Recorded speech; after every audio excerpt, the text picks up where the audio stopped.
Hi, welcome to week 6 of your EDU 284 practicum class.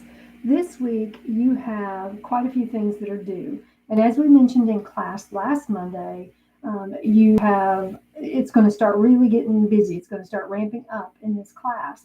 So, first of all, make sure you're reading all the assignments and watching all the videos in Blackboard that we post for you because all of those are, as we mentioned again last week, are there for your benefit. They're there to help you to be able to do the assignments more effectively and to know what we are looking for when we come in to visit, as well as what your mentor should be looking at when they're doing the mentor evaluation on you. This week in your practicum class, you have several things that you have to turn in for us. Number one, you have to turn in, of course, your discussion boards and your journals, but you also this week are working on some interest area comments or topics or things that you can talk about in those interest areas. And what that means is that you are going to post, say, in the block area, looking around at the blocks that are in that area, you're going to post something that is going to lead to higher level thinking in the children. That anyone who comes into that class, whether it's a sub or you or one of the teachers or the cook even, can come in and look at that and get like a little cheat sheet of ways to engage with the children in a more effective way. So thinking about those things that are in your big questions book, and again, there's a guide right in there for almost every activity area that you have, as well as looking at some of the things that have been mentioned already in the discussion boards. You guys have been very active in the discussion boards and talking with one another and providing each other with some support and some additional thoughts and ideas. And that's great because as you're writing these out, we want you to truly think about the props that are in that area, but what you can add to it as far as communication with the children to add to the learning that's going on in there. Secondly, you're going to submit your mentor's written evaluation of you. This is not meant to degrade you or demean you or to make you feel inferior in any way or to just give you all acclimates and shoot you to the stars. But what this is meant to do is to give you some areas of strength and some areas that you still need to work on. As teachers, we all need to work on stuff. I mean, if you compared my videos to Ms. McKinnon's videos, I'm sure you could give me a lot of feedback on what I should be doing as opposed to what she's doing because she does a fabulous job at that. So we're always looking for ways to improve.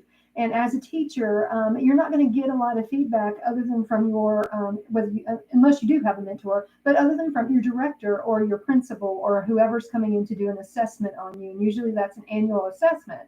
So for your mentor teacher, hopefully they're going to be able to guide you and help you in ways beyond what you already know. Some of you are seasoned teachers. You might have been doing this for 7 to 10 years already. Some of you, this is relatively new. You've only been doing it for a couple of years and it's been during COVID, so things have been a little different. And now that things are opening up, you're having more and more opportunities.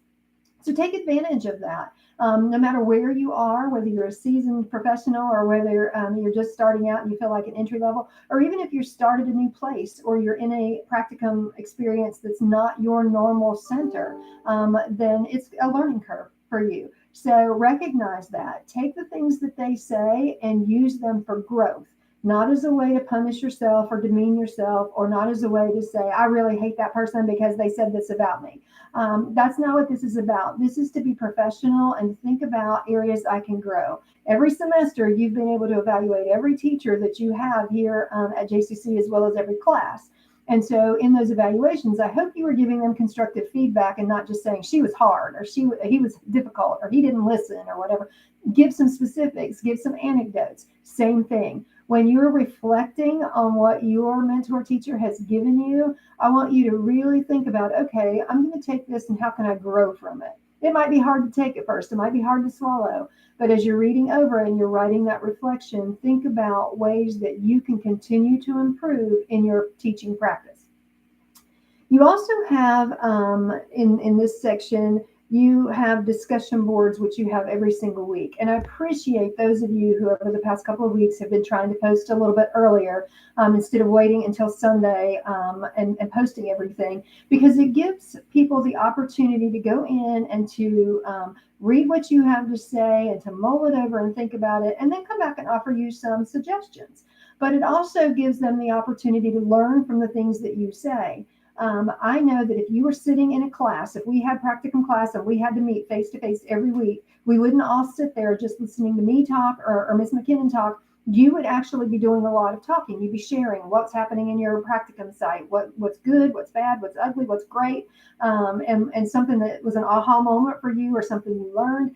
You'd be sharing all of that verbally. I know it's a little more difficult to do so in a discussion board, but that's the whole premise, because as we share, we learn from each other. We recognize we have some infant toddler teachers in here, infant toddler 2 teachers, and we've talked about some of those things. And we also have some preschool teachers in here. So knowing that there's a difference, and some of us have experience with both sets of groups, and some of us don't, but we may be forced to go into that age group at one time or another. So hearing what someone has to say and being able to use that and to offer each other techniques is really valuable. The last thing I want to say is, as you're doing your journal this week, really be reflective of what you see going on in the classroom, especially if you're not the lead teacher in there. But if you are the lead teacher in there, you've been writing your own lesson plans for a long time. And in this journal, you're going to be reflecting on the lesson plan, the weekly lesson plan, because you're gearing up to write 2 weeks worth of lesson plans for that class that you're going to implement the majority of that stuff during your student teaching weeks. So during those weeks, you're the planner, you're the person who has to prepare all of this. And I know from the discussion boards, as well as some of your journals, you've mentioned that you don't have planning time. You don't have, time to gather materials. You don't have time to do this. Well, I'll be honest with you, as a teacher, planning time is a relatively new concept for a lot of us, especially in a childcare program.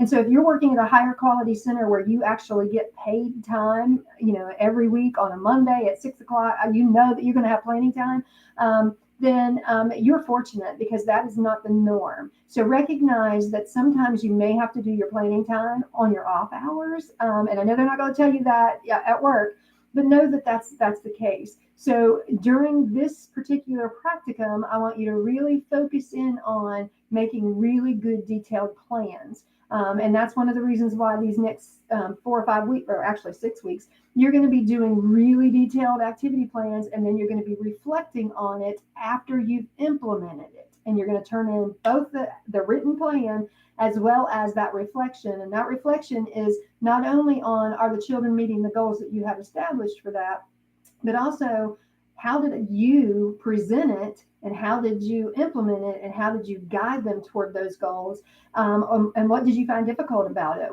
You're not assessing your mentor doing the activity, you're assessing yourself doing the activity with the children, and you're not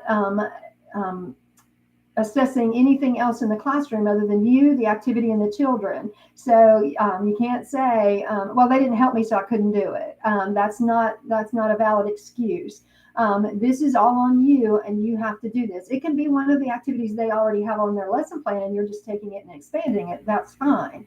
But you're the one that has to do all of this work in order to get there. And then you have to reflect on that and give us a really good reflection of what you think went really, really well, what you think you need to work on. And then let's see, as your mentor is watching you over the next few weeks, if they give you the same feedback, that these are areas you might want to work on. Or your mentor may give you some suggestions. If you're doing the activity with a larger group of children, they may say you need to do it with a smaller group.